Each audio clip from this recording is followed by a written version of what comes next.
ఒక good incident చెప్పండి, మీకు గుర్తుండిపోయే ఒక ఇన్సిడెంట్ చెప్పండి. స్టూడెంట్ లైఫ్ నుంచి కూడా చైల్డ్హుడ్ నుంచి కూడా మీరు ఫ్రెండ్స్ కదా, ఇది నేను మర్చిపోలేను జగన్లో, ఈయన ఆయన చేసిన సాయం కావచ్చు, ఆయన చూపిన చొరవ కావచ్చు, నేను మర్చిపోలేను ఒకటి చెప్పండి.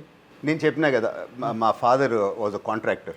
సో మైదుకూరు దగ్గర ఏదో కెనాల్ మోడర్నైజేషన్ వర్క్ చేస్తున్నప్పుడు అక్కడ ఎవరో ఒక ఫ్యాక్షనిస్ట్ మా మీద దాడి చేస్తే, నా క్యాంప్ మీద దాడి చేస్తే నేను జగన్కి చెప్పిన, ఇట్లా మీ ఏరియాకి వచ్చినాము, ఏంది ఇదంతా. అప్పుడు మాకు అలవాటు లేదు ఇట్లా జరగద్దని చెప్పి. సో దాదాపు 300 మంది జగన్ దగ్గర ఉండే వాళ్ళ ఫాలోవర్స్ దీపక్ నా మనిషి అని చెప్పి తెచ్చిపెట్టినాడు. అది చాలా గ్రేట్ క్వాలిటీ, 100% దాన్ని ఒప్పుకోవచ్చు.